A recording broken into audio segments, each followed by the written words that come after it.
Welcome to Beyond Podcast. I'm your host, Anthony Petrellis, and we are super excited for today's guest. Before we get to today's guest, I just want to give a shout out to Coach Matt Galusi of the Melrose Girls Lacrosse team. Gave me some team swag, nice little hoodie I have on here, and a nice t-shirt. So great coach, great guy, runs a solid program, has been league champs in the Middlesex year one when he came in. And, we were really lucky to have him on the show. So thanks, Coach. I appreciate you sending over some team gear. Coach, we have on today, I'm really excited. We're really trying to expand our audience outside of the Massachusetts, New England area. And I'm doing my homework. I found a tremendous football coach, a tremendous, done it at all levels, high school level, college level, junior college level, and it's just had success. Is a tremendous offensive mind, somebody who in Division II in his college years is ranked in, the top 3, top 2, even the top when it comes to rushing attacks in football, and just really honored to have him on here today to pick his brain.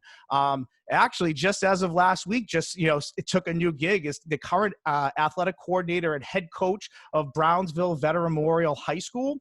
Before that was the head football coach at Eastern New Mexico University.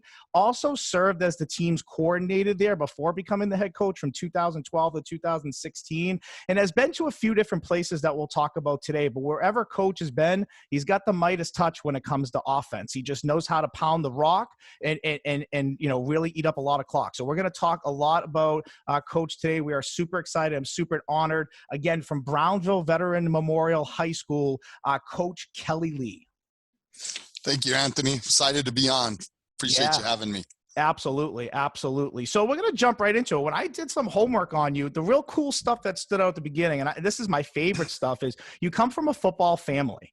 Your dad is a well-known coach in the area that you live, the New Mexico area, is in 2 different Hall of Fames. I love asking this question because I think this is great. Talk about growing up in a home that you have dad, the man that you're looking up to, and then you have dad, the football coach, who you see this leader amongst young men and running a football program, and how cool that is to be a part of all that. Well, it was fun. You got to go as a kid to be on the sideline and play with the dummies and watch practice and just hang out in the locker room. And I grew up in a small town, so those are really your heroes, those high school players, and you look up to them. And then to see that interaction they had with my father, and as they went away and they came back, whether it was military or college or became fathers, those interactions, that was something that resonated with me. And I think I knew at an early age that I wanted to be a coach.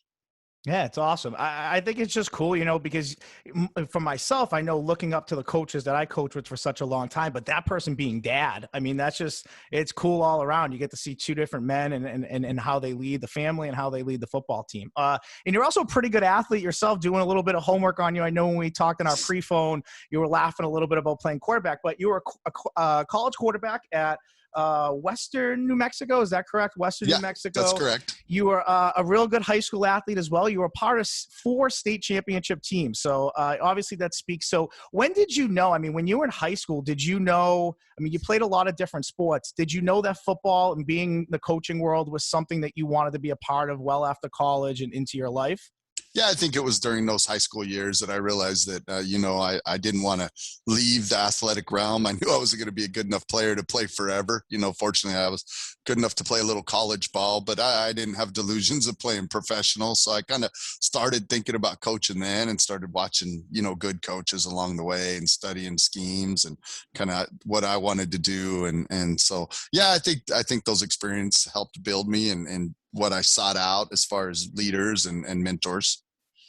Now you run an offense that is, at least in this area, is rare, option. And when I was in high school, option, everybody ran option. Now you're kind of seeing more of that spread, and you've had tremendous success. You run the triple ground option game. Talk a little bit about your offense for our audience out there of exactly, what your style is, what you like to do, and just talk a little bit about, the key principles of your offense that you have. Sure. I think a lot of times they'll say we run the triple option, and we do, but that's a play. You know what I mean? So, and then it's kind of like the spread. The spread's not an offense, it's a formation. And then there's different kinds of spread attacks. So we're basically a flex bone team. If you had to paint us in a corner, we throw the ball a little bit more than a lot of flexbone teams, and we'll get in the gun and run stuff, but very option oriented, whether it's a triple or double option attack. Those are different types of options are built into our scheme. And we just want to attack the defense. We want to make them defend all the players, all the skill guys, and get them into base defenses and try to give our guys the best chance to be successful. And we feel like by making a defense have to play the option, have to play the responsibilities, it gives us a chance to be successful. Yeah. So when you have that type of offense, as far as recruiting goes, when you systematically recruit, are you looking for, I mean, is that type of offense big in New Mexico, or is that, like, again, kind of what I'm saying, a little bit more rare than what I see in this area? I think it's an outlier in a lot of places. You have some clusters like in Georgia, or places where, Georgia Southern, Georgia Tech colleges had a lot of success. South Carolina's got some option colleges, Citadel and Wofford and Kennesaw State over in Georgia. So you have little clusters of area of the country that run a lot of option football. But I think a lot of places, the flex bone and option attacks are a little bit of outliers. So we're kind of a close-knit family, us option guys. So when I was recruiting, we always had an option list. The coaches ran the option, and we were looking for kids on the offensive side of the ball, that it's kind of like having a feeder system in high school. You want your middle school running your system. So if you could get guys that had played in that system, that helped. Now we had some great success recruiting spread quarterbacks and players from the spread and converting them into our style. But it helps, if you can find those. And then of course everywhere I was at, we were recruited locally because a lot of times that's the cornerstone of your program, to get those local players. Yeah, and I think that's interesting, going back to what you said about the quarterback. I mean, having a spread quarterback that's mobile in that type of system is probably ideal, because when you run those play actions, it's nice to know that you have a quarterback that can drop it in there or make that quick read and has, some familiarity to it. Obviously, everyone's systems are a little bit different, but, we'll talk a little bit later, but the efficiency of your pass game in this type of offense too was something that was extremely impressive. So again, when you went from place to place, and we're going to talk about some of the places you went, the one thing that I noticed a lot, and this is probably true of any offense, but specifically with this, is you seem to coach the quarterbacks and the fullbacks a lot. And to me, that kind of stood out at every place that you went.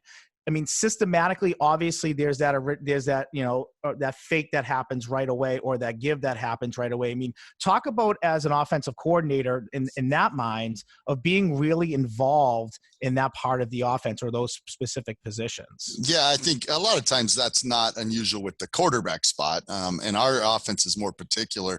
Our guys are going to be more hands-on with the game plan than probably any offense you see. I've always said that our quarterbacks look more like Peyton Manning, than the quarterbacks we play with, because we're going to give them check with me's, whether it's running the direction of the play or running a certain scheme to a technique.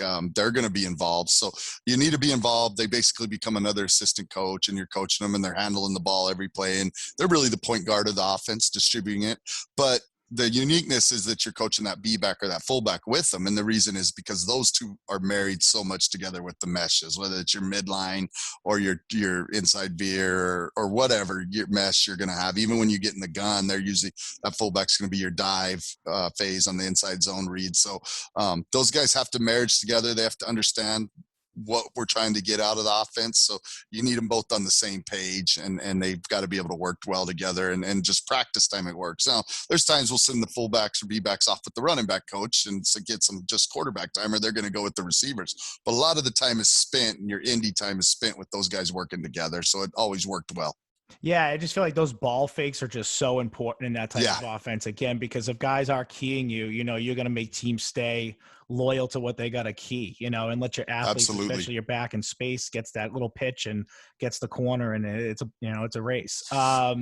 Again, talking a little bit about the quarterback position, how do you go about recruiting a quarterback out of high school? I mean, what are some of the things that maybe you look for, especially we've had so much success on offense? I mean, is there like a type of quarterback, not necessarily size or arm strength or anything like that, but how do you go about maybe assessing that a quarterback's the right fit for your system? Well, it kind of evolved through the years. When I was early as a college coach running this system, we were getting really great athletes. And a lot of times we could get a kid that maybe had Division I scholarship offers to play wide receiver or DB, but they weren't going to let him play quarterback, so we could offer him that opportunity.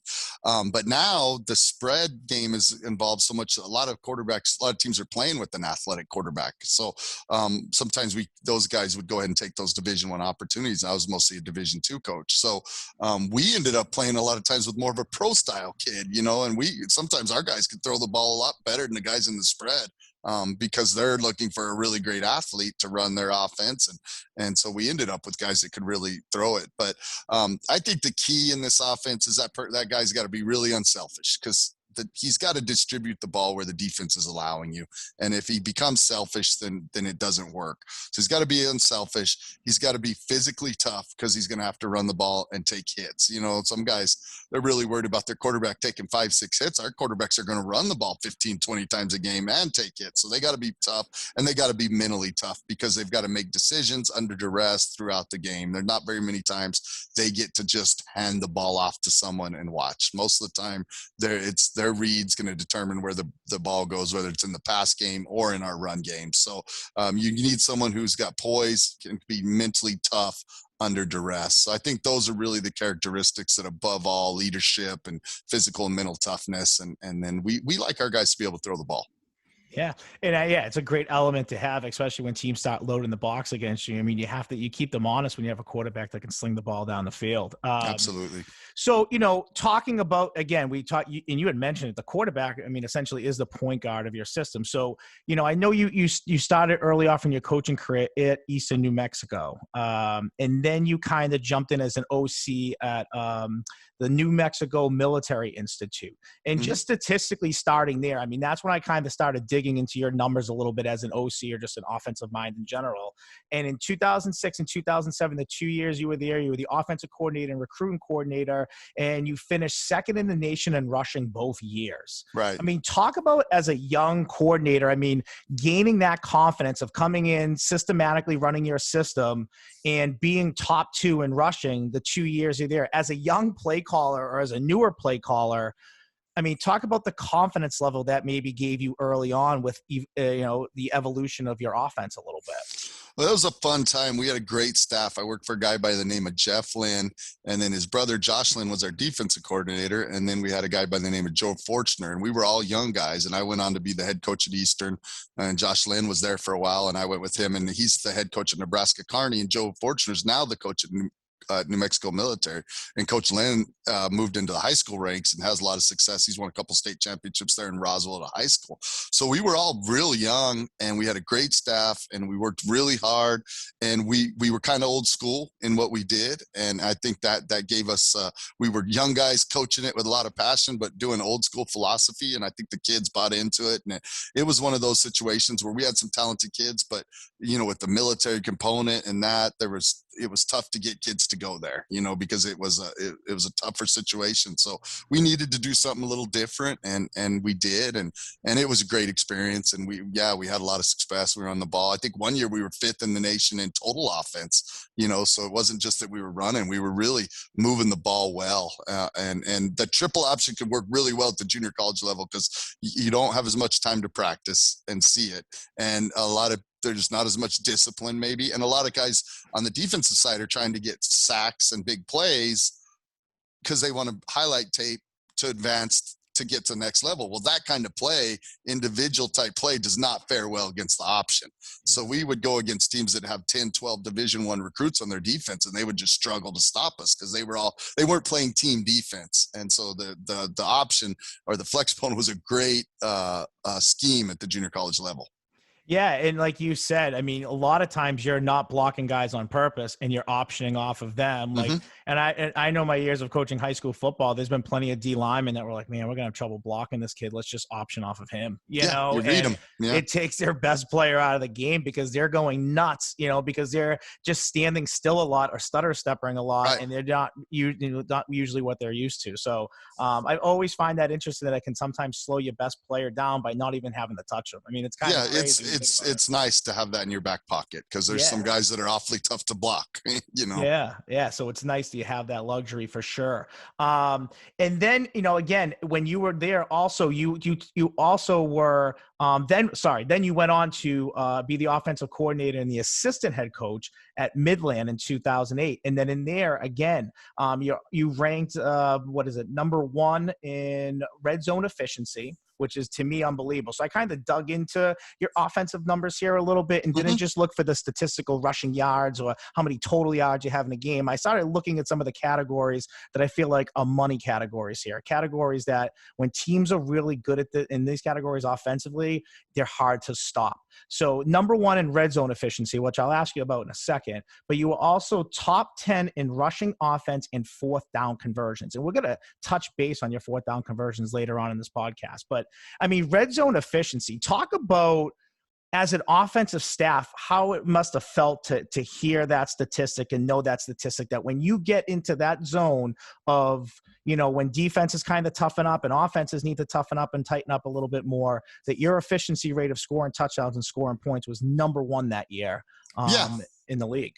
Yeah, it's one of the great things about the offense. Sometimes spread teams or whatever, you get in the red zone and the defense gets an extra defender with that back goal line because it shortens the field. With us, we in our offense really account for everyone anyway, so we feel like we can get a body on everyone. So when they load up to the box, it doesn't really scare us because we're going to block them anyway.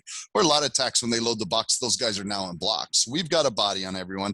I think a lot of it comes to, we practice that scenario every week. We practice and we call it the green zone. It's a mentality, because for our defense, it's a red zone. For our offense, it's green zone because it's time to go. And we really think, our mindset there is touchdown. So we're not going to get greedy. We're looking to get 2.5 a play. If we have to go for it on 4th down, we're fine doing it in there. And it's kind of a mentality there with the 4th down conversions and the red zone. And I think, one of the things I hate is when people kick field goals inside the 3-yard line or something, because my thought is, even if you don't make it, you got to trust your defense that they're going to hold them, and you're going to get the ball right back in the 50, and then you're going to be back in field goal range anyway. So you might as well go for the touchdown and try to get the 7. So we really want to maximize our opportunities when we're in the green zone to get 7 points on the board. So that's our mentality, and we're not going to rush things. We're going to just, do what we do, run our base plays. We feel like we can execute, get 2.5, 3 yards if we have to. And a lot of times it doesn't, And the other thing that's helped us is being a no huddle offense. A lot of times we get to the red zone, it's been a drive and the defense is tired. So that's the one time when we will up tempo now, because we don't want to let them, we won't change personnel so they can't sub. 2, they're tired, so let's keep them tired. So we'll actually speed up our offense, our tempo, as we get into the green zone to try to make it a little bit easier to punch it in. That's amazing. The fact that you guys are no huddle out of that too, that must be a defensive coordinator's nightmare, because like you say, rotating guys in and out is you can't do it. And when you're running and just pounding, and you might have, you say you're going for it on 4th down, so you might have 15, 16, 17 play drives that guys can't really come off the field. That gasses the defense up for sure. So again, sorry, Coach, go ahead. I think you were going to say something. We had one in a big game this year. We had a 98-yard drive where we converted 3 4th downs, and it ate up 14 minutes. It was only it was a 23 play. I think it was 1 play away from tying the all football record. And we in that game we upset a team that was nationally ranked going to the playoffs. So being able to do those things and convert and wear a defense out and then get the touchdown in the red zone, those are all things that, like you say, big stats that usually equal W's. Yeah. Talk about that a little bit, right? In those situations when you have a 23 play drive, are you a type of offense that just lives off of like 3 yards, 4 yards, 2 yards, 3 yards, 4? Like, is that, and you just look at it, that's our mentality? We're going to make it 3rd and manageable and even 4th and manageable if we get to that situation? Yeah, not necessarily. We have a lot of big plays. I think the option creates that because you can block everyone. So if you get everyone blocked, you get the ball to one of your guys in space. And then we feel like the passing game is an important part of it and not just an ad lib. We really believe it's part of the offense. So a lot of our long plays are long pass plays, but you do have that ability if your defense is struggling, to get stops, or maybe the team is, you feel like, more talented and you don't want to get into a shootout, or you have a lead, we have the ability to go on those long drives and kind of switch gears where maybe we emphasize the fullback in that short run game. And we tell our guys, we're going to buckle down, and go for those mentalities and try to get in that fourth down and go for it. So I think it's a lot of flexibility where you can come out in this offense and be very aggressive with your play calls, or you have that ability to really, if you got a lead on someone, you can grind it down, fewer the possessions, take their out of the ball, you know what I mean? Or maybe there's 7 minutes left the game and you want to eat up all 7 minutes and score, and not score in 3 minutes and give it back to them and have to defend 3 minutes. Maybe you score and there's 30 seconds left or a minute. So I think those tempos and being able to dictate the tempo of the game is really important. And we have the ability to do that. Yeah, and that's what I mean. Just being a defensive coordinator myself, when we saw those double tight, double wing offenses or wing T offenses, and like I say, they kind of live by those short yardages. But maybe where they lacked on the other side of the ball, they had the ability to eat up clock and maybe keep a more athletic offense off the field. And a couple schools in general, one Austin Prep that we used to play against, I mean, that's what they lived on. They lived on short yardage, then hit you with a big play or have a couple vertical plays down the field. Yeah. But like you said, long drives, eat up clock, and keep some of those maybe faster, more athletic offenses off the field. And that's how sometimes your best defense is keeping your offense on the field as long as you possibly can. Yeah, if you're playing a high-powered offense and you can limit them to 50 snaps instead of 80 or 90, your defense is going to be fresh and going to play better. And it's that many less times that you worry about an explosive play happening, and that's what those teams live off of. So, it's a game to game, week to week kind of mentality. And then it changes within the game with ebbs and flows, but it's nice to be able to change those gears and have those different tempos and different mentalities. Absolutely. So you had a lot of success, Coach, in the college game for a bit as an OC, but then you kind of went into the high school world. You took over a program and if I pronounce this wrong, please, Valencia High School? Valencia High School. And you took over a program that was 1-9. And within 3 years, you turned the program around, a 26-9 mark. You won Metro Coach of the Year in 2011. And in that year, you had 11-1 record. So you took over a program that was, struggling. Talk about, I know so many coaches in the college world that are like, Coach, I can never coach high school. Talk about that gear of jumping backwards a little bit into like the mentality of now dealing with 14 to 17-year-olds, as opposed to maybe dealing with now, 18 to 21, 20. And not that they've grown up so much in that 4-year span, but it is a different type of mentality for sure. Yeah, I think on the field, there's not as much differences as when you would think on the field. Where there's a big difference is in off season and those things. Your college kids, they're usually pretty motivated, self-motivated, and they want to get better. And there's a ton of competition. Sometimes in high school, your good kids are going to play and they know they're going to play because they're just better than the other kids. Where in college, everybody's good. So there's some things that happen in college game with motivation and things and work ethic that as a coach, you don't have to maybe motivate or explain or teach why these are so hard. So sometimes at the high school game, you have to do a little bit more of that. But I think in the end, it all comes down to getting the kids to buy in and holding them accountable and getting them to have ownership in the program. And once it becomes their program, then they're going to do those things, and that starts with your leaders and your good kids. But it's definitely a little different. We ran basically the same scheme. We didn't necessarily run all of it in the high school level. We would try to kind of pick what tailored to us year by year the most and emphasize that part of it. Maybe the other part of it wasn't in that year, and then it would come back the next year. But it was really all the same plays, just kind of a little bit of a dialed down version of it. And then, of course, we weren't a huge school. We had about 1,400 students. So we had some kids play both ways. So then you have to work with that. And how are you going to get them reps offense, defense? And a lot of times we were splitting our practice. And then sometimes, we would still a little more offense, defense time with the guys that didn't play a lot of. But there's those different things that are inherently unique between the college and the high school game. And then as far as staff goes in that situation now, did you have some college guys that were with you come with you, or is this kind of a whole new staff for you? How do you at that point there, that was it was a whole new staff. I basically inherited a staff and was able to bring, I think, 2 guys in, but they were high school guys.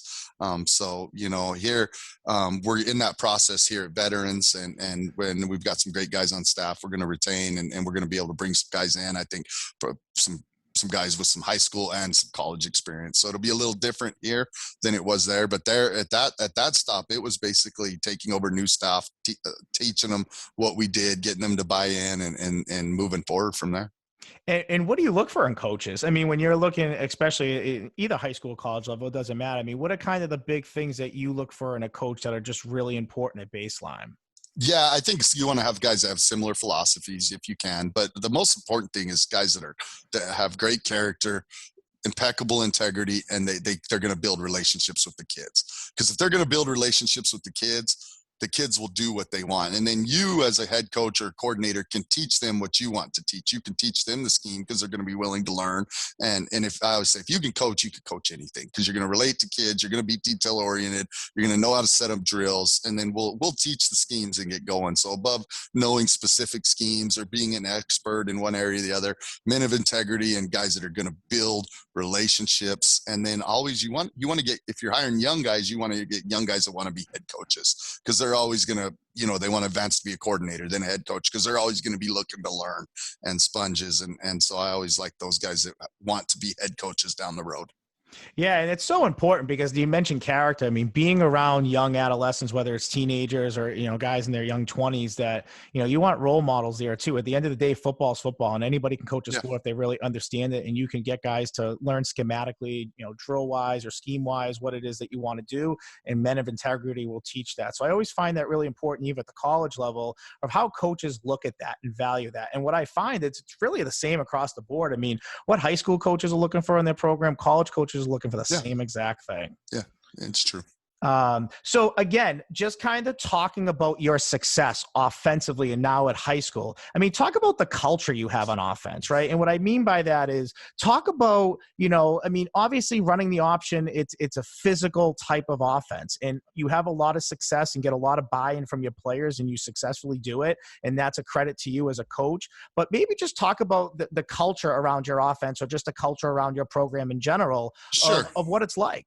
Yeah, I think you're always trying to build your culture. You got to coach your culture every day, and you do a lot of that in the off season, and you're just constantly mentoring, and you're praising the things that you want, and then you're disciplining the others. And ultimately, the highest form is when your discipline is when you don't have to discipline. When you might have to yell or punish along the way, but when you don't have to, that's when you have true discipline, because the kids are being disciplined. So all those things go into it, and you do that without them throughout the program every day. I think the offense lends to that because it's a very unselfish offense. We're not creating plays to get this person the ball. We're going out and running a system and just seeing where it goes and then distributing it. And everybody in the system has to block. Even the quarterback's got to carry out fakes consistently. That's his blocking assignment. So everybody's blocking for each other. One game the fullback might get a ton of carries, and the next game it might be the slots or the quarterback, or we might one game only throw 10 passes, next time we throw 25, and it really is based on what the defense is doing, because it's a system and we're going to attack how they're trying to defend us. So it breeds unselfishness. And it breeds discipline, because you're not going to be good in the system if you're not disciplined, because it's really more about us than our opponent. So I think that helps those things, and getting that buy-in and building that culture when you run a system like that. And then, you ultimately you go against your defense. And so when we scrimmage, our defense gets to tackle a lot, because there's not very many balls thrown out on the ground where we just go back, quarterback throws it, balls on the ground. We run a play, someone's going to the ground. You know what I mean? So we usually become really good tacklers, and we usually get really physical because we're in the box. So it breeds that toughness that you want to see in a football team. Do you feel like that carries over to your defense as well? Those type of practices, like where they're defending what you guys do on a daily basis. Do you feel like that makes your defense a lot tougher too? Yeah, it definitely makes them tougher, and it makes them very good against the run. You generally, after they defend us consistently, most other running games are, at least from a conceptual point with the players, much easier to defend. They don't have to worry about as much. We usually generally are very tough at stopping the run. But there's a little trade-off, because they don't get to see what I would say conventional offense a lot, or spread, or people in space. So sometimes it takes us a few games to really get up to, I would say, game speed at defending that stuff. So that's a little bit of the trick, is how you service each other and make sure you're giving your defense some spread looks. And so even when you're not playing kids both ways and you're separate, we would service our defense and run some Kelley for them and run other people's stuff or run some plays, 10 minutes of just running I formation or spread.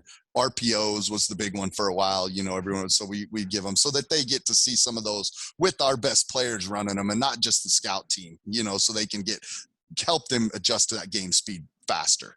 Yeah, and that's it. Like when I was a coordinator, we used to play this team, St. Mary's, and they were the fastest team I've ever seen. Every year, they just had like 3 burners at back. They ran a lot of jet sweeps. They ran a lot of toss, and they were fast. And I used to always say as a coordinator, we're going to struggle on the first drive. And I know my head coach never wanted to hear that. I was like, we can't simulate their speed in practice. Yeah. Like we can know formation, what they're in and what they're doing, but playing at that speed and seeing that speed, that first drive is going to be like a shock and awe to our defense. And then they're going to realize how much faster they have to play. So to hear you say that and translate it at the college level too, like I always felt like when we play those types of teams, we were just so much tougher defensively because it requires you to be physical all week at practice versus spread. You're not as physical at times. Right.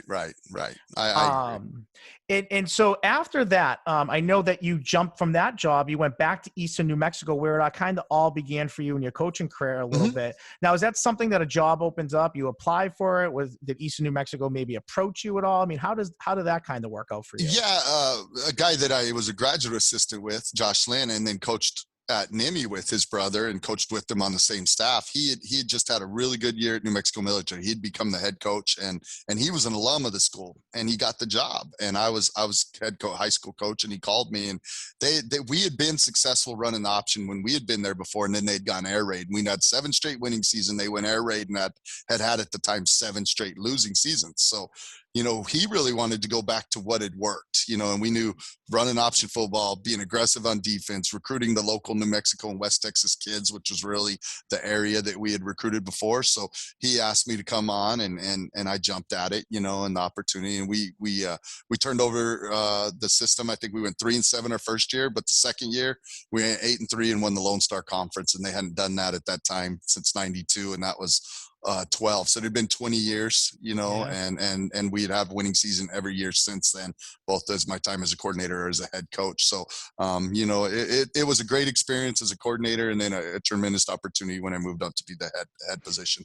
Yeah, so here, just a couple of things, and you actually hit upon one of them, winning the Lone Star Conference. Here are a couple of things that I was able to pull up as your time as a coordinator, your 4-year stint as an offensive coordinator, and bringing that kind of team, but also that offense to new levels and new highs and new records and things like that. In 2013, you had set the new points scored in a 10-game season for the school. 2013, it was, like you said, your first Lone Star Conference title.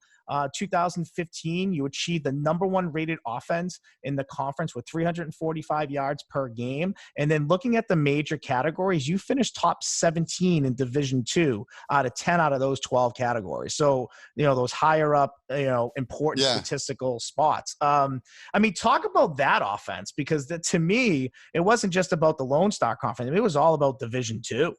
Yeah, there was a year in there where I think through the 8 games we led the nation in rushing offense, total offense, and scoring offense from week 1 to week 8. And then we got like 6 starters on offense hurt in one game, and we still finished really high. But that was kind of the peak of our success. I think we had a 3-year starting quarterback. We had a tremendous fullback. We had talented slots and talented wide receivers, and our offensive line was really aggressive. And it was just a lot of young kids had played, and they had a ton of experience, and we had buy-in. Our kids felt like we could move the ball on anybody. And it was one of those great couple years there where everything came together, and our kids they worked hard in the off season. They worked hard at practice. They studied film, and we had great leadership on the offensive side of the ball. We had great leadership on the whole team, but our quarterback was a great leader. We had a good leader in every position group, whether it was our running backs, our linemen, our receivers driving it. And like I said, when it's player driven and they have that ownership, that's when those special things happen. I think that's really what we had during that time, and throughout the years we've had some great offenses there, but that was really special few years there. Yeah, and then just to kind of finish off the second part of the second half of your tenure as a coordinator, in 2016 you guys finished second NCAA Division II in rushing offense and 11th in passing efficiency. Balance. I mean, that reads balance all over it. 2016, talk about how important it is offensively to be a balanced offense to be good. I mean, to really be good. And we look at balance obviously different. Some people say you throw it 50% of the time, you run it 50% of the time. You know what I mean? What we want to do is be able to throw in our terms and be successful when we do it. We want to rank in the top 10 in pass efficiency. We want to be extremely efficient. We want to have a lot of yards per attempt and per completion. And the way we look at it, we don't want to throw on the other team's terms. We look at how the defense is defending our base stuff and how we can attack it through the passing game, and then take our shots on first down, on second and short, you know, when the ball is in our court. And I think that helps us be really successful. We'll throw the ball. You know what I mean? We're not afraid to throw the ball. And like I tell people, when we throw it, we mean it. We don't throw for a lot of first downs. We throw for a lot of touchdowns, you know? So we feel like that's the best part of our offense. We get one-on-one, we get safeties running the box. Let's throw the ball over their head. And we really feel like it's a part of the offense. It's not a run game or a passing game. It's an offense, and that's part of it. And that's the most explosive part we have. It's awesome. Yeah. And like you said, it just prevents teams from loading the box on you. At the end of the day, safeties can't play at lower depths down in the, you know, towards linebacker depth, because like you said, you're not throwing for first downs, you're throwing for touchdowns. If you see that, I'm sure you're taking your shot. And then obviously let's just talk about the transition to head coach. What is the biggest thing you learned from becoming the OC? Because I went through this as a defensive coordinator and then becoming the head coach of where I was a defensive coordinator for a long time. I mean, what was the biggest shock and awe to you of becoming the head coach? You seem like you're a pretty prepared guy. You obviously were a head coach at high school. You had a stint there. Yeah. But at the college level, what was kind of the biggest shock for you?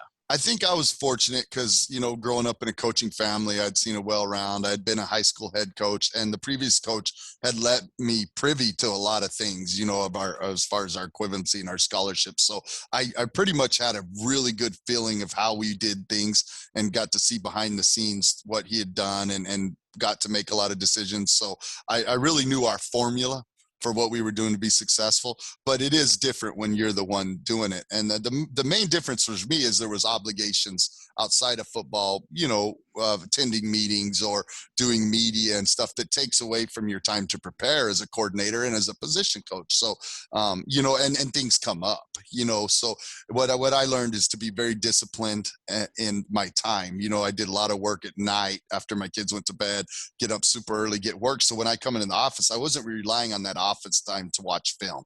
As a coordinator, you could come in, watch film in the morning or game plan. I really got that done, where if I had time and I was free, I was getting to watch extra film, but I wasn't counting on it because inevitably a player is going to need to talk to you, or something's going to come up, or something's going on across campus, or the AD needs you to do something. You know, you're dealing with those, you're putting out fires, you're dealing with things, you're trying to stay ahead, you're coaching your culture, you know, you're talking to the defensive coaches about game plan, specials. There's just a lot of stuff that can monopolize your time. And so I think a lot of coaches that are still coordinators, if they don't get that done ahead of time, then they're shortchanging their coordinator duty because they're not as prepared as they used to be. So I wanted to be just as prepared. So really trying to take the approach of being very disciplined with my time so that, you know, the rest of my day was freed up to do the head coaching duties.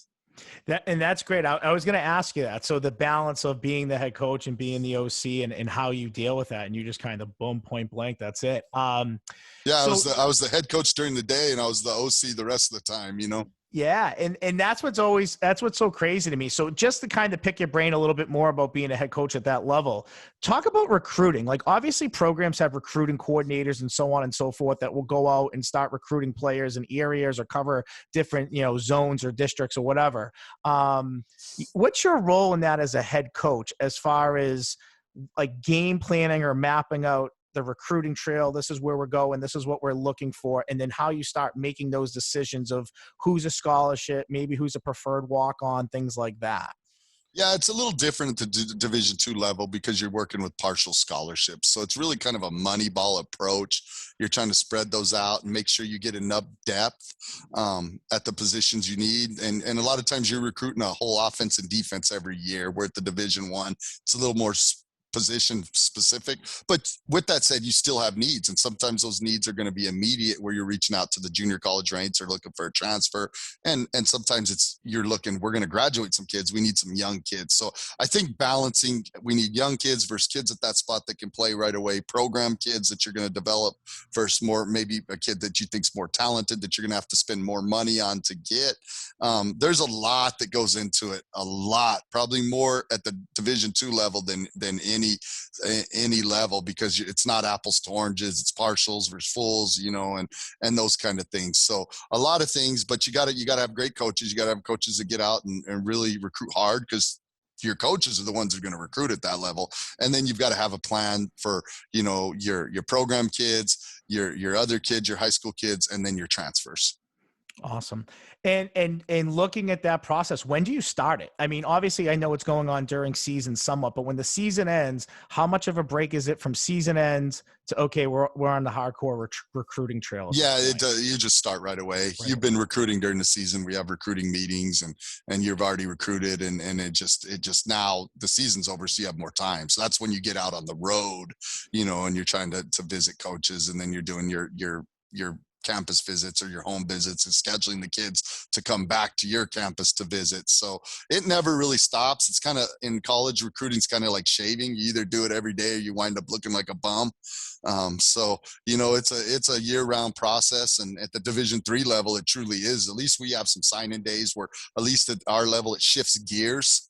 And there it never really stops. It's all young. At least we kind of move from a recruiting seniors to a recruiting juniors to camps to identifying to evaluating to recruiting. There's different steps, but it never stops. It's just what phase you're in. And that's what's great. And I think, obviously the recruiting, the mentality, what you guys are looking for, and especially your style of offense, which I love. And I'm going to jump back into some statistical things. Now, we touched upon this a little bit earlier in our conversation, but just to kind of break it down more for the audience to hear. So what I did was I went from 2015 to 2019, and I looked at two more different statistical categories for you, but they tie in with each other. And that's fourth down conversion rates and time of possession. And what I noticed was in the Lone Star Conference, you were 1 or 2 pretty much all those years, more 1 than 2. But in Division II, in these areas, you were ranking number 2, number 3, number 5, number 7 in different years in these categories. So we'll start with fourth down conversions. In 2015, you were 63%. You attempted 36 fourth downs. 2016, 27 fourth downs. You converted 66% of them. 2017, you had 26 fourth downs you went for. You converted 57% of them. 2018, 22, 63%. And then 2019, your best, you went for 32 times and you converted 71.88% of the time. So talk to me about that. I'm going to kind of talk about the fourth down conversions first. Is there a magic number for you? Like if it's like 4th and 3 or below, are you kind of like, we're going for it? And is that mentality true all over the field? Yeah, I would say anytime it's 4th and 2 or below anywhere on the field, we're going to at least consider it. You know what I mean? Anywhere, because of the nature of what we do, having schemes where we can account for everyone. We're not having to bring in 2 tight ends, an extra fullback, and run some play that we only practice once. We can run our base stuff. We've run thousands of times. So we feel very, like the odds are in our favor. The deck is stacked in our hand in those situations. Now, that doesn't mean every 4th and 2 we go for it. The situation of the game we may feel like doesn't dictate that we need it. And there's some analytics that go into field positions, and some of those are really weird, and it's hard to trust those. But also there's some how is the game going? How is it flowing? How is our defense playing? Those kind of things. A lot could go into it, and it's a little different game by game and year to year, but we're typically going to go for it a lot more than people do. And you read those numbers. There's teams that go for it 5-6 times a whole year, and you were talking 26, 27 times. And then we're good at converting it, because most of the time when we are going for it, it's 4th and 3 or under. And there's times in 3rd down where it's 3rd and 9, and we're going to play to get into makeable 4th down because we've already decided we're going for it. With that said, if we don't gain a yard on 3rd and 9, we'll probably punt the ball on 4th and 9. But we're not calling a play taking us out of our comfort zone and trying to get all 9 or 10 yards when we could call a play when we feel good about getting 5 or 6 and getting into and then make it. So that 4-down mentality is part of what we do, and our kids know it. Our defense knows it, and they, you know, it's a little shaky at first. Or new DC's a little worried, but after you make a few of those and they see you go on those long drives, they start realizing, and then pretty soon they're like, go for it, coach, you know, because they don't want to go back on the field if they don't have to. And they, you know, so it's just a mentality. It's a different way of playing the game. And but you know, if you look at the science and the analytics behind it, it makes sense. And then there's the mentality piece too, and that's part of it as well. And I feel like the mentality piece is the biggest piece, right? Because, you know, you try to train your team to be mentally tough, and you're playing in an offense that's a downhill system, you know, pound in. That's the mentality. And I'm sure we didn't talk about cadence or anything, but I'm sure your cadence counts are different all the time too. And when defenses are kind of leading forward and really wanting to jump the gun on those 4th downs, sometimes you can just get a team and draw them off sides on that. So I think it's a great mentality, and it's tough to plan against. Going against teams like that, it's tough. It's really tough. Because we'll do that because people know we go for it so much. If it's under 4th and 4, we're definitely not just running the punt team on, because we're going to go out there and send someone in motion and try to draw you off sides. And it's effective because teams know that we go for it. You know, if it was some team, they're like, they're drawing us off sides. They don't know, you know what I mean? So, but it's gotten to the point, if it's, our players come off the field a little disappointed. If it's 4th and 4 or under, especially if we're not backed up, if we're past about the 35 and we don't go for it, you know, sometimes they're like, coach, you could just see it in their eyes. But, you know, situationally, sometimes it's different, you know, and there's those beats to it. But our kids expect it. They know we're, you know, it's 4th and 5 or less. We're not going to run the punt team on the field. We're going to line up. And sometimes we line up to draw teams off sides. And then we just see that we have something. You know what I mean? It's like 4th and 5. We weren't even intending to go for it. We're like, run the quick pitch. We got them outflanked. Go. And we just call it and get it. So our kids are comfortable in that situation. That's awesome. And then to read the other side of it. So obviously your 4th down conversions, but then time of possession. Again, I'll read from 2015 to 2019. 2015, 33 minutes a game. 2016, 34 minutes, 2017, 36 minutes, 2018, 32 minutes, 2019, 35 minutes. How much is there a magic number you have as far as time of possession goes? Like, do you want to see your offense hold on to the ball for a certain amount of time in the game? There are some times when it's a big stat for us that week. There's some weeks where we say we want to have the ball for 40 minutes. And those are the games where we're usually looking at going forward a lot of 4th down, trying to have long drives. You know, there's something or other we need to shorten the game or play that style. The rest of the time, it's not really something we talk about. It usually just kind of works itself out. We're a no-huddle team. We have the ability to milk the whole clock and shorten the game, or go really fast, or just go at our normal tempo. So it's kind of a week-to-week thing, but I think the fact that you're running the ball and you're running a lot of plays and you're controlling the clock, just by the nature, you're always going to be good at time of possession. But there's times where we really emphasize that because it's very important to trying to win the game that week. And we always want to give our kids the best opportunity to win, whatever that may be, however style we need to adjust, and whatever we do, we want to get the offense, defense, and our special teams have a cohesive plan, an overarching plan, not just the offense is doing their thing, the defense is doing that thing. That's when you don't win a lot of games. You know what I mean? Or you don't reach your potential. You reach your potential when everybody's got the same idea and what their role is this game to win us the game based on your opponent. Yeah. And speaking of your opponents, right? I mean, being the style of offense that you are, do you sometimes go into a game maybe not knowing exactly what you're going to see defensively? Because I know as a high school coach, sometimes, you know, I go see a double tight, double wing team, and offensively, I'm like, well, I'm not really sure what they're going to throw at us, because I know defensively they're going to play this a lot different than, say, 2x2. Yeah. Do you see that a lot at your level? Typically, throughout my career, you're in conference games, you have a better idea. And when I was in the Lone Star, we were in it for so long. We had a really good idea. And those are the teams we would typically game plan a lot more formations, a lot more different things. You know, if we had a new coordinator coming there, a new head coach who wouldn't. Our out of conference games, it was a crapshoot. I mean, a team could be an Okie and we're going to come out and 4-3. They could be a 4-2-5 team. We're going to get Bear Mike. We don't know. So we do a lot of pod drills where we just rep a one play for 5 minutes versus every look. And then we feel like that play's ready for that game. And then we'll work a midline pod and a veer pod and a belly pod and a counter pod and a zone option pod. And we just rep it against everything. And so we spend a lot more time in those weeks just worrying about our base plays and our techniques and us, just so that we can run our base offense against whatever they throw. And then we go from there. Whereas, when we know or have a better idea, or even within our conference, we heard a team with this, we know they're going to line up, but they're probably going to make this adjustment. We can anticipate. So we're able to game plan them a little bit more. And then we've had, through the years, we've had some great defensive coordinators that have done a heck of a job against us and really made us work, because they spend time in the spring defending us. They spend time in the fall. They don't just try to get ready for us in a week. They spend more time on us, and this is what they say, than anyone else. Even if there's some high-powered offenses, they're more conventional. They're spread, they're RPO, what everyone else. We're different, so they've learned to spend extra time on us.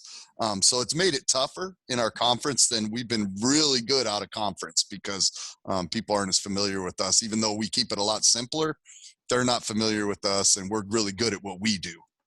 Yeah, and that's awesome. And then obviously, speaking of being really good at what you do offensively, I then started to kind of dig into some of your running back numbers, because when I'm seeing these efficiencies of, best or top 2 or top 3 rushing attacks in the country at the Division II level, I wanted to look at some of your backs. And what I noticed in the top 10 rushing statistics for Eastern New Mexico, you have 5 out of 10 of those positions, or 10 of those spots with guys that are on your team. One guy is on there 3 times, and we'll talk about that. But, you had Paul Terry in 2019, ran for almost 1,900 yards, 1,888.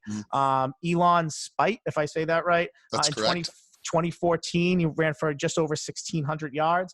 And then Kamal Cass ranks 3rd, 5th, and 7th. From 2015, 2016, 2017, he ran for 1,514 yards, just 1,448 yards, and just under 1,200 yards in 2016. I mean, talk about those dynamic backs in your offense, and how maybe it made you be able to be a little bit more balanced having backs like that.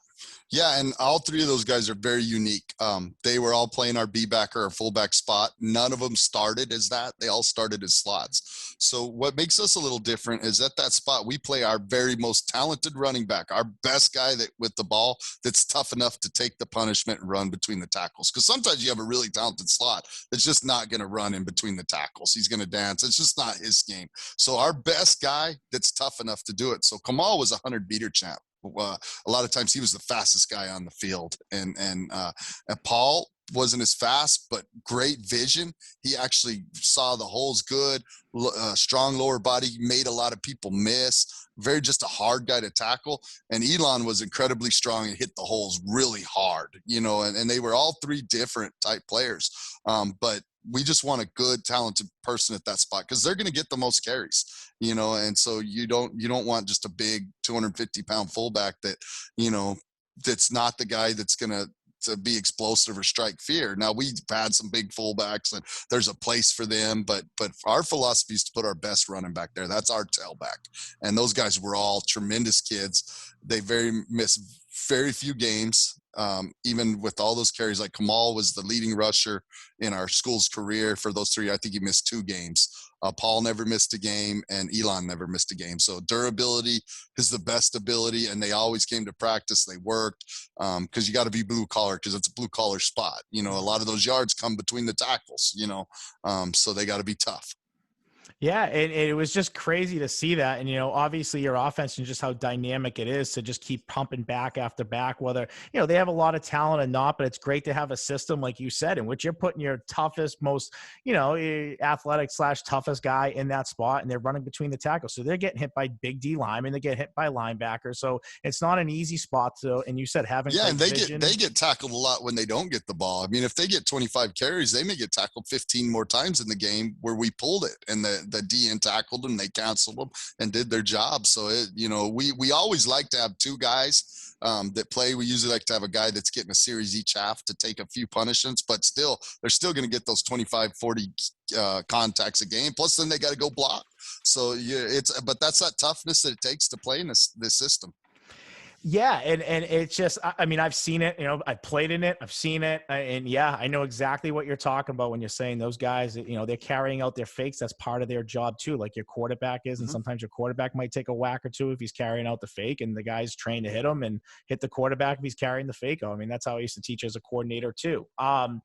Leaving Eastern New Mexico, I mean, this is as of like a week ago. I mean, when Right. we kind of chatted, one week you were there, and then the next, we talked, and you took a new job. I mean, talk about leaving a spot like that where, for the last all intents and purposes, almost a decade, you've really kind of been a part of as a coordinator, but then as a head coach, have taken that program to all different sorts of levels, Sure. and taking a new job.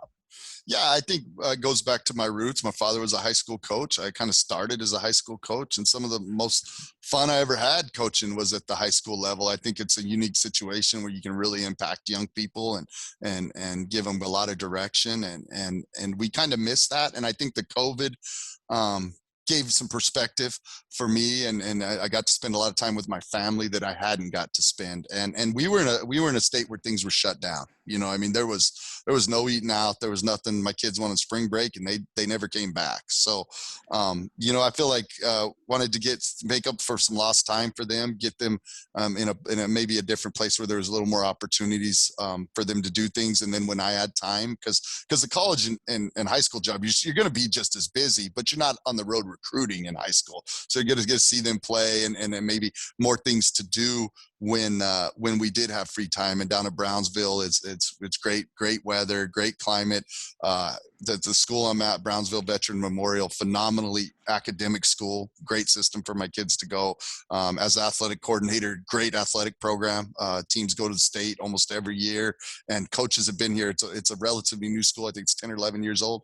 Half the coaches have been here since it started. So when you're looking at a place and coaches don't leave, that's a pretty good sign. And then I got to go through the process and really got to meet the administration, and really got really impressed. And we just felt like it was the right time, and this was the right place. And I'm on my third day on the job here, and it's been fast and furious, but I've already met a lot of great people, met a lot of great kids, and just really excited about this move. Yeah, third day on the job, doing a killer podcast right now. I mean, you are a man of many traits. I love it. And then speaking of that job, I just kind of looked up a quick little newspaper article. I actually saw you posted on Twitter, so I just kind of read through it and I pulled out a quote. This was a pretty big search. There were over 30 candidates for this job, and you went for it. And just to kind of read a quote, what they were looking for and what they saw in you. You had been an athletic director and head coach at the high school level, junior college level, and NAIA level and NCAA level. You had a wide range of experience as a head coach at all levels. So you checked off all the boxes as far as being an effective leader. I mean, how does that make you feel when you hear that they looked at you amongst so many different people and just felt like, hey, this is the right guy for the job leading us forward? Yeah, it's good. You feel like you have that vote of confidence. And then when you get here and you're welcomed and people are excited, that helps. And anytime you're taking over a new job, you have an opportunity there. You get one chance for like a little bit of a spark, a little bit of a change. Change always affords that. And sometimes people take advantage of it, sometimes they don't. So you always want to try to do that. And so we've got a little momentum with that going on. And luckily I'm inheriting a situation where the program's been really good and been successful. So it's not a rebuilding type of thing that had a little bit down year last year, but everything was a little bit different with COVID, you know what I mean? And unique. So we want to get back to that level and try to take the next step and try to advance this program as much as we can, the football and the athletic program, and find what our ceiling is, and then find a way to break through that ceiling, but above all, it's about giving the kids the best opportunity, put them in a chance to be successful, give them opportunity to be successful. If they do that, they're going to win some games, they're going to be happy, they're going to have a good experience, and use football as an avenue to coach life. Yeah. How have you met your players yet? Or like Zoom with them at all or anything like that? Yeah, no, we were able to meet them in Okay. person. Most of them were in a hybrid model, and then we've already had some Zooms, and there's been a few workouts already. So, learning faces and names and getting to meet people and staff, and so yeah, we're hit the ball rolling, and we're at it. That's awesome. That's great. Just two questions that I typically ask my coaches at the end before we jump into our 2-minute drill here. But what's your advice to young coaches out there? I mean, coaches that are looking to, like you said early on, like those young coaches that you look for that inspire to be coordinators and head coaches. I mean, what's your advice to those coaches out there that are looking to grow, in the world of football as they move up? Yeah, I think you've got to find out who you are as a coach. Don't try to be someone else. Look a lot less to maybe the guys you see on TV, because you see what they want you to see. You don't really know what's going on day to day behind the scenes, and find mentors, older coaches that you're going to get to work with and learn from them, because they're going to be able to pass on a lot of valuable information. I think it's easy to look at a Nick Saban or a Dabo Sweeney, but you're just not going to have the access to those people that you are going to have the people that you're working with. That old coach, or and it doesn't even have to be your sport. It could be another person on your campus that's had tremendous success. Pick those people's brain, learn from them, figure out why they've been successful, because those are the people you're going to have access to, and then figure out what's your philosophy. Write it down, figure out what you want to be, because if you're just trying to emulate someone else, it's never going to be authentic. And there's a lot of ways to get it done. There's players coaches and structured coaches and high energy coaches and stoic coaches. The important thing is be who you are, because if you're authentic, the players will relate to it, and then you can build a relationship, and then those relationships are what advance you. So figure out who you are, be authentic, and find good mentors. Yeah, it's great advice, Coach. I love it, and that seems to be a big consensus amongst coaches I've had on here. Just being yourself. I think it's impossible, like you said, when you try to emulate someone that you see on TV, or try to emulate someone that maybe you used to coach under, when your style or approach or just personality is different at baseline. So Absolutely, being who you are, I think, is just it's key to your success. It's the only way that you're really going to build that program, is being who you are all the time and not trying to be something that you're not, for sure. Yeah, I think that's big.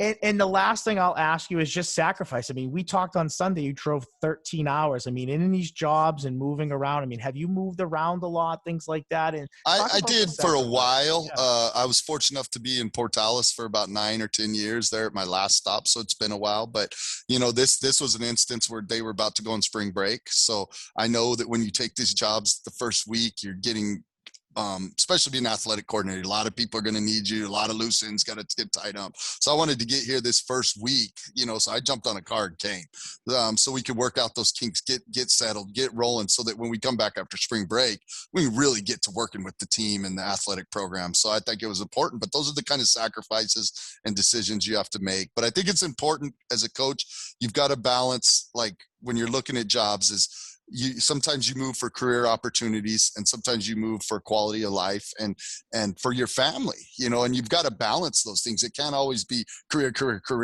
Sometimes it's got to be family, and sometimes career, and sometimes it's something that works for both. And those are the things you got to weigh in, and you just got to have perspective, because it's not just you, it's your family too. They're not just along for the ride. And I think if you get too just career-oriented or goal-oriented, it can kind of change who you are as a coach, and then you're not going to relate. And it's all about making a step in this. And I think it's great to have high aspirations and set goals, but this game's about relationships and really what we can do for the student athletes, the kids we serve. So, you got to keep those things in perspective. And if you're keeping your life and your values in perspective, and you're doing that by your family, that's going to relate to the kids as well. Awesome. I love it. And you're so right. You're so right. I mean, I can't think of how many times I brought practice home with me, and as I got better at coaching, I had to learn how to be better at it, to say hello to my wife and see how her day was, and to see my kids. And you have to learn how to balance that boat. You're absolutely right. So we're going to jump into our last segment of the podcast called the 2-minute drill.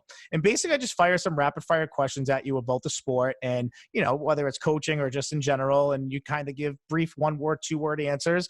If you do say something that I'm interested in hearing more about, I may throw a challenge flag and allow you to explain. And vice versa. If you want to explain something a little bit more, you most certainly can too. So it's a fun segment. Coaches love it. We get the timer, and here we go. 4th and goal from the 3. What are you running? Belly. I knew it. I knew you were going to say belly. I knew it. Toughest defensive opponent that you faced at any place that you've been at? Midwestern State was really tough for us for a couple of years. They had a guy named Marquis Christian that's still playing in the NFL, 5th-round draft pick, running the free safety position, and he was really good. And Coach Renner, Coach Maskell had a good idea of how to defend us. They did a good job. Wow.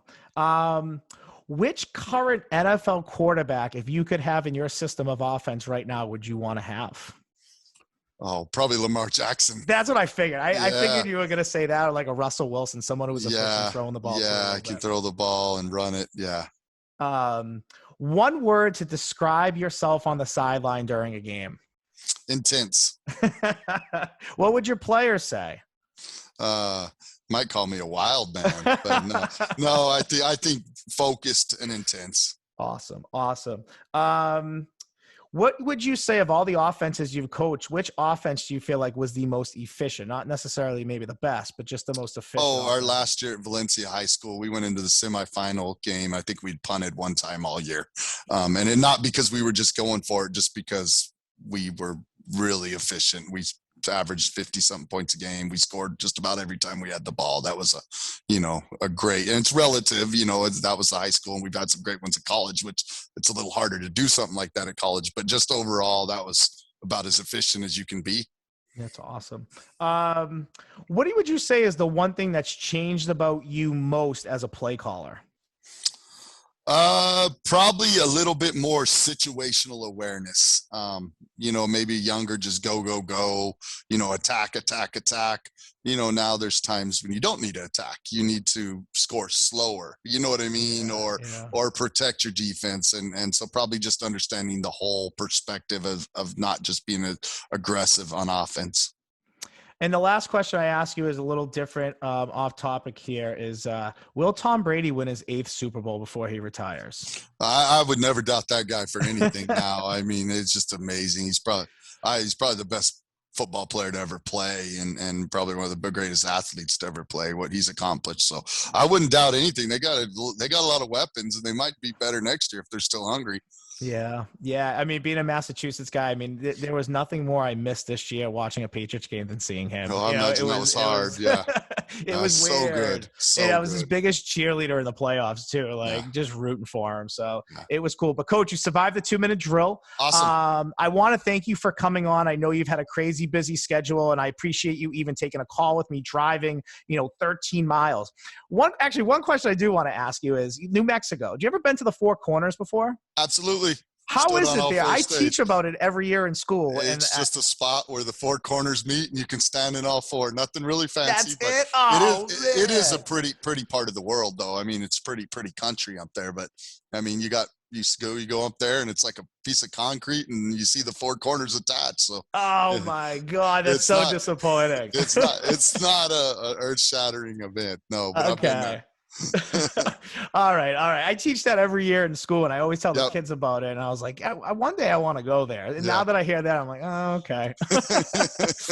But I want to thank you for coming on. Sure. Like I said, busy schedule, tremendous coach you are. And I can't wait for my young listeners, my high school coaches here to really listen. And huge fan. I'll be keeping an eye on you guys and definitely be looking you up online and seeing how you're doing. So I appreciate you coming on. Thank you. Thank you. Awesome. Yeah. We'll talk All right. So from Beyond Podcast, I'm your host, Anthony Petrolis. Till next time.